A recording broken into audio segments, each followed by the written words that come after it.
এই বাবু, শোন একটা কথা। হ্যাঁ মা বলো। শোন না, তোর বাবা বলছিল যে সংসার অনেক খরচাপাতি বেড়ে গেছে, তো তুই তো এখন ইনকাম করছিস, তো কিছু সংসারে খরচাপাতি দে। এতদিন তো সব ঠিকই ছিল, আর বাবাও তো আমাকে কিছু বলেনি এই ব্যাপারে। বাবা বলুক বা না বলুক, সংসার খরচা তো তোকে এখন দিতেই হবে। তুই এখন বড় হয়েছিস, ইনকাম করছিস, তাহলে সংসার খরচ দিতে তোর কি অসুবিধা? আচ্ছা, আমি বলছি কি, আমি যতদূর জানি যে তোমার বাবা খুব ভালো এবং অনেক বড় পোস্টে চাকরি করে, তাহলে তোমাকে কেন বলছে যে সংসারে কন্ট্রিবিউট করতে হবে?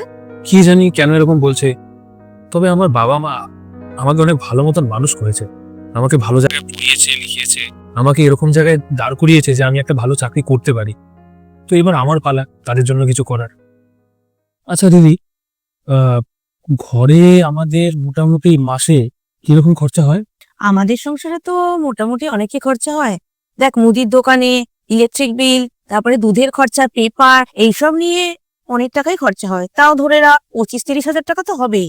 বাবা, এত টাকা খরচা হয়? তাহলে আমাকে কত টাকা দিতে হবে? তুই 10,000 টাকায় দিস, তাইলেই হবে। 10,000 টাকা? আমার স্যালারি তো 15,000 টাকা। বা একটা কাজ কর, নিজের খরচাটা একটু কমা, তাইলেই হয়ে যাবে। তুই যদি আমাদের সত্যি সাপোর্ট করতে চাস, তাহলে সংসারের জন্য 10,000 টাকা তোকে দিতেই হবে, বাকিটা তোর ইচ্ছা। আচ্ছা, তোমার মা তোমাকে একটু বেশি প্রেসার দিচ্ছে বলে মনে হয় না? হয়তো একটু প্রেসার মনে হচ্ছে আমার, কিন্তু কি জানো তো, আমার মনে হয় আপনারা যা করবেন বা করছেন সেটা আমার ভালোর জন্যই করছেন। আর তারপরে দেখো, তারাও তো এটা আশা করতেই পারে না আমার থেকে। তাই আমাকে আরো ভালো একটা চাকরি জোগাড় করতে হবে।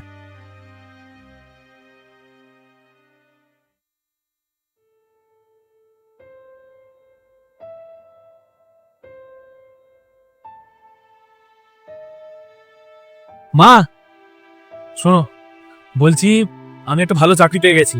আমি আগে যে চাকরিটা করতাম তার থেকে অনেক বেশি মায়না, 30,000 টাকা। আমি এখন আরো বেশি টাকা সংসারে দিতে পারবো।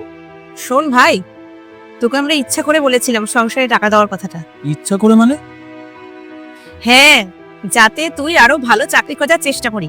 কখনো কখনো সন্তানদের সাথে এরকম করতে হয়, যাতে সে তার নিজের যোগ্যতাটা বুঝতে পারে।